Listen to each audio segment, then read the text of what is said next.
आपको सांस लेने में परेशानी और सीने में तेज दर्द होगा। आपकी चखने और सूंघने की इंद्रियां काम नहीं करेंगी और आपकी सांसें ऐसी चल रही होंगी जैसे आप अभी अभी किसी 3 मंजिला इमारत की सीढ़ियां चढ़कर आए हों। ये लक्षण बताते हैं कि अब आपको अपने स्थानीय अस्पताल के आपातकालीन विभाग में जाने की जरूरत है। आपका इलाज कैसे होगा? आपको वेंटिलेटर पर कब रखा जाएगा? और कैसे आप पूरी तरह से स्वस्थ होने के बावजूद भी कोरोना के एक भयानक केस के शिकार हो सकते हैं। आप देख रहे हैं क्या हो अगर, और यह है क्या हो अगर आप कोरोना की वजह से अस्पताल में भर्ती हो जाएं।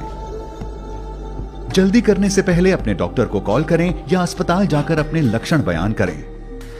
आपको ऐसा इसलिए कर लेना चाहिए क्योंकि यह भी हो सकता है कि आपके स्थानीय आपातकालीन विभाग में ज्यादा लोगों के लिए बेड की सुविधा ना हो और आपको दूसरे अस्पताल में ले जाए जाने की जरूरत हो सकती है।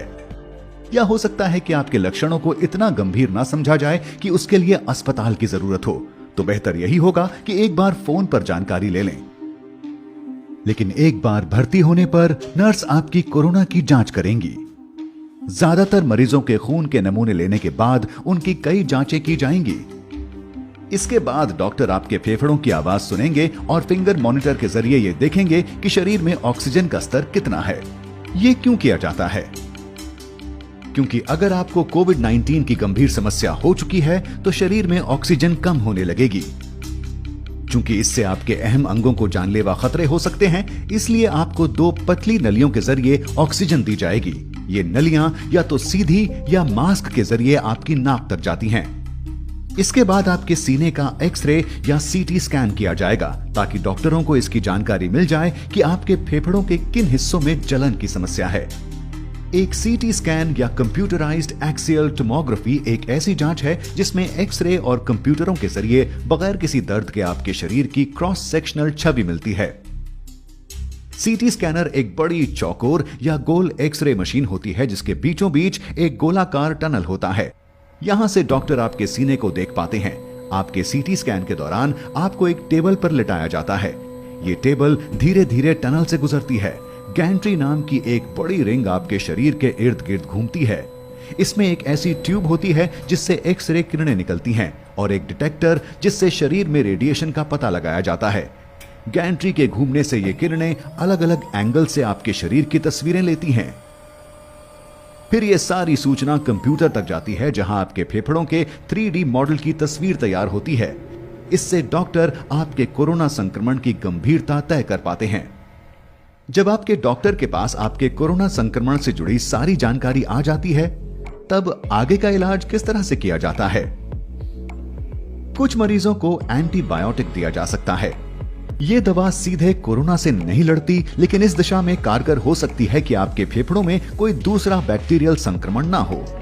लेकिन चूंकि अभी खास तौर पर कोरोना के लिए कोई दवा नहीं है, ऐसे में सारी जिम्मेदारी आपके शरीर में रोगों से लड़ने वाले सिस्टम यानी इम्यून सिस्टम पर होती है।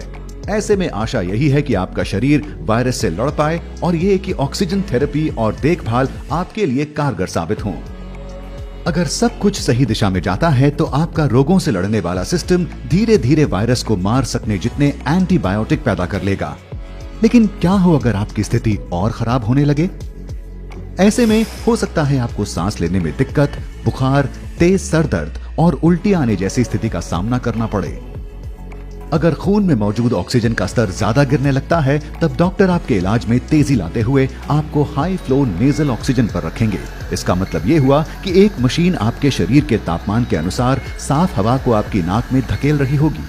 ऐसे में आपको 100% तक की कॉन्सेंट्रेशन में हर मिनट 60 लीटर जितनी ऑक्सीजन दी जा सकती है। हालांकि इसको लेकर एक चिंता यह भी है कि ऐसा करने से वायरस हवा में घुल सकता है और आसपास मौजूद मरीजों, कर्मचारियों या दूसरे लोगों को संक्रमित कर सकता है।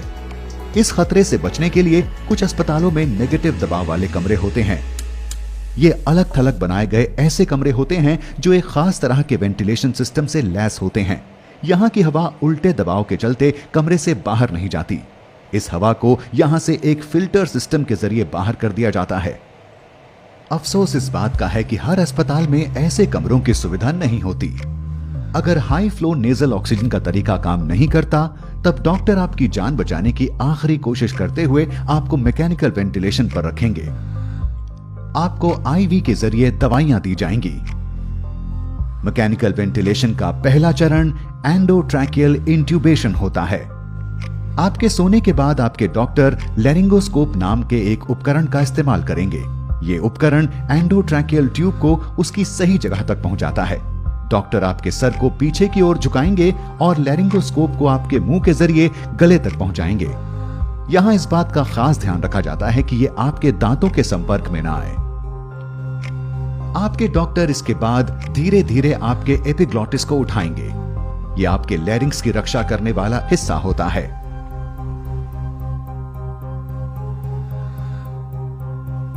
एक बार ये ट्यूब अपनी जगह पहुंच जाए, फिर डॉक्टर एक छोटा गुब्बारे जैसा आकार ट्यूब के इर्द गिर्द बना देंगे ताकि ये अपनी जगह से ना हिले।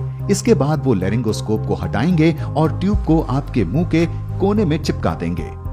आपके डॉक्टर ये ध्यान रखेंगे कि ये ट्यूब ठीक तरह से आपकी सांस की नली के निचले हिस्से में लगी हुई हो। ये करने के लिए आपके फेफड़ों को एक खास बैग की मदद से फुलाया जाएगा और फेफड़ों की दोनों ओर से आने वाली सांस की आवाज को सुना जाएगा। अगर ट्यूब बहुत नीचे है तो दोनों फेफड़ों में एक समान हवा नहीं जाएगी। कुछ मामलों में ट्यूब की सही जगह सुनिश्चित करने के लिए इंट्यूबेशन के तुरंत बाद एक्सरे लिया जाता है।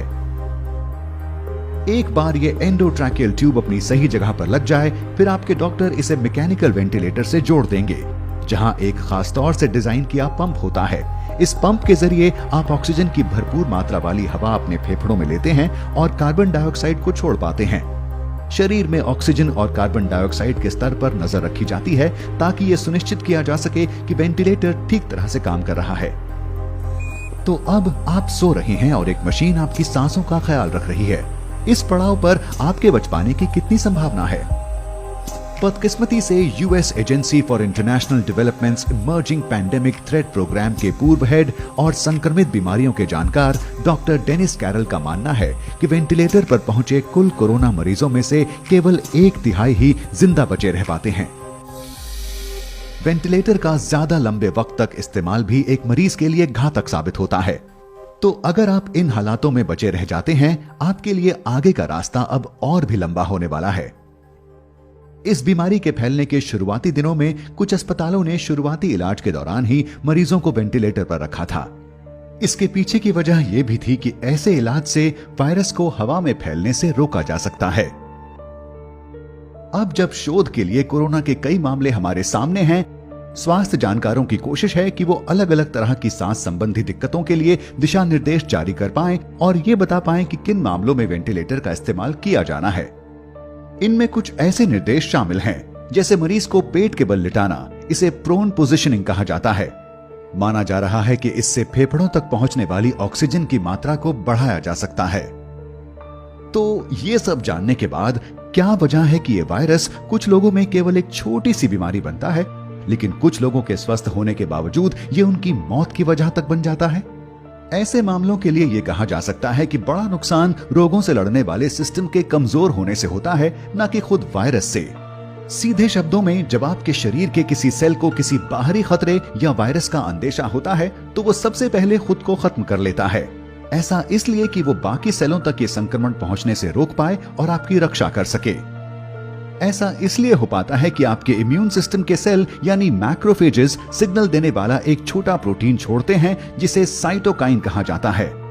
इनमें से कई प्रोटीन सेल के मरने के पीछे की वजह होते हैं। जब कई सेलों में एक साथ ऐसा हो रहा होता है तो इससे टिश्यू का काफी नुकसान हो सकता है। स्वास्थ्य जानकार इस प्रक्रिया को साइटोकाइन स्टॉर्म कहते हैं। कोविड-19 होने पर नुकसान फेफड़ों के टिश्यू का होता है। इससे फेफड़ों की छोटी थैलियों की दीवारें एक तरह का तरल छोड़ने लगती हैं, जिससे निमोनिया होता है और खून में ऑक्सीजन की कमी होने लगती है। आपके ज्यादातर सेल साइटोकाइन के बेरोक स्तर के चलते दम तोड़ने लगते हैं। ये आपके फेफड़ों का तब तक नुकसान करता है जब तक वो ऐसी स्थिति में ना पहुंच जाएं जहां से सुधार मुश्किल है। आपका शरीर अब खुद का ही नुकसान कर रहा होगा। साइटोकाइन स्टॉर्म कोरोना के गंभीर मामलों के मरीजों में एक आम बात हो चुके हैं और कई मामलों में लोगों की मौत के पीछे की वजह भी यही है। आप में ये साइटोकाइन स्टॉर्म होगा या नहीं, ये काफी हद तक आपके जीन्स पर भी निर्भर होता है।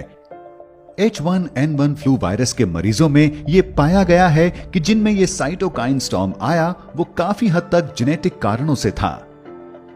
अब ये काफी हद तक संभव है कि बढ़ती उम्र के साथ ये जेनेटिक इम्यून विकार आप में भी विकसित हो जाएं। लेकिन ऐसी भी संभावना है कि आपके जीन्स में पहले से ही कुछ ऐसा हो जिससे आप कोरोना वायरस से संक्रमित होकर तुरंत साइटोकाइन स्टॉर्म की समस्या से घिर जाएं। यहाँ ये समझना जरूरी है कि साइटोकाइन स्टॉर्म की पूरी तस्वीर अभी हमारे सामने नहीं है और स्वास्थ्य समुदाय को इस बीमारी के सारे पड़ावों को समझने में अभी लंबा वक्त लगेगा। कई जानकारियों की दूसरे संस्थानों के जरिए पुष्टि होना अभी बाकी है। लेकिन अच्छी बात यह है कि दूसरी बीमारियों में काम आने वाले ऐसे तरीकों पर शोध जारी है जो साइटोकाइन स्टॉर्म को रोक सकें और कोरोना से लड़ सकें। साथ ही नए तरीकों की खोज की दिशा में भी लगातार काम किया जा रहा है।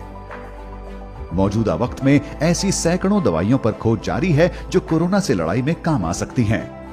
तो अगर आप इतने खुशकिस्मत हैं कि इस सब के बाद भी बचे रह सकें, तब आपको वेंटिलेटर से छुट्टी मिल सकती है।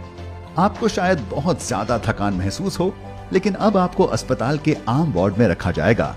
आप इस जगह तब तक रहेंगे जब तक आपके शरीर की ऑक्सीजन सुरक्षित लेवल तक नहीं आ जाती।